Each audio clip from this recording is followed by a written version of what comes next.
प्रकाश महाजन यांनी शिवसेनेमध्ये अपक्षप्रवेश केला। एकनाथ शिंदेंच्या उपस्थितीमध्ये अपक्षप्रवेश पार पडला। महाजन यांचं काम जवळून पाहिलं असं एकनाथ शिंदे यांनी म्हटलं। तर महाजन यांनी पदाचा कधीही मोठेपणा केला नाही। प्रकाश महाजन यांचं शिवसेनेमध्ये स्वागत करतो असं एकनाथ शिंदे यांनी म्हटलेलं आहे।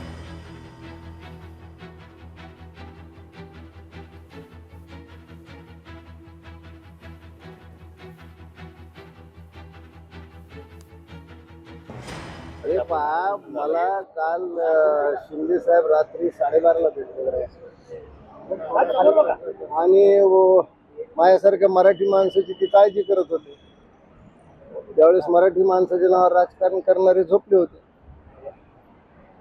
मी त्यांना म्हणलं मला तुमच्या सोबत काम करायचं, कारण मी हिंदुत्ववादी माणूस आहे आणि तेही हिंदुत्ववादी आहेत।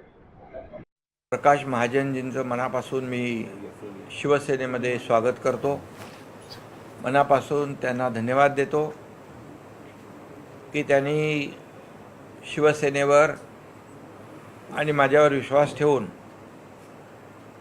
शिवसेनेमध्ये काम करण्याची इच्छा व्यक्त केली आणि आज त्यांचा अधिकृतपणे शिवसेनेमध्ये जाहीर प्रवेश झालेला आहे। त्यांच्याकडे अनेक जबाबदाऱ्या पदं होती, प्रवक्ते होते, उपनेते होते, परंतु त्यांनी कधी पदाचा असा मोठेपणा दाखवला नाही आणि त्यांचे अनेक ते प्रवक्ते उत्कृष्ट वक्ते आहेत, प्रवक्ते आहेत। अंदेकर कुटुंब उमेदवारी अर्ज भरू शकणार आहे, तर उमेदवारी अर्ज भरण्यास कोर्टाने परवानगी दिली। पोलीस संरक्षणामध्ये अंदेकर कुटुंब आता अर्ज भरणारे, तर अंदेकर कुटुंब जेलमधून निवडणूक लढवणार आहे। तर या निवडणुकीकडे आता राजकीय वर्तुळाचं लक्ष लागेल। अंदेकर कुटुंब जेलमध्ये, मात्र आता ते जेलमधूनच निवडणूक लढवणार आहे। कोर्टाने सुद्धा या संदर्भात परवानगी दिलेली आहे। पोलीस संरक्षणामध्ये अंदेकर कुटुंब उमेदवारी अर्ज दाखल करणार आहे।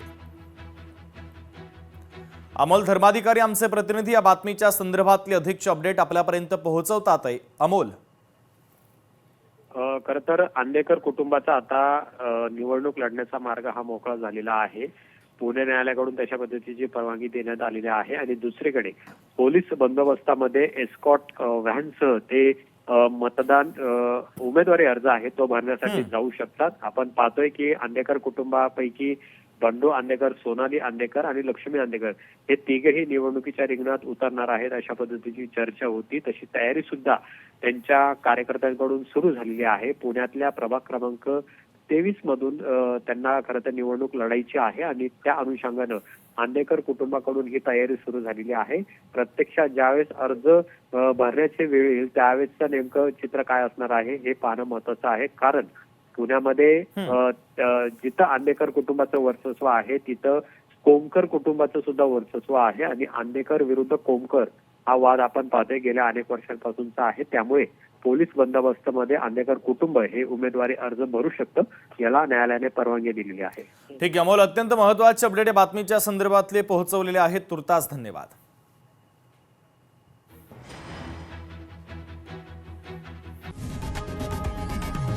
लोकशाही मराठी ऐका, पहा, जागरूक रहा।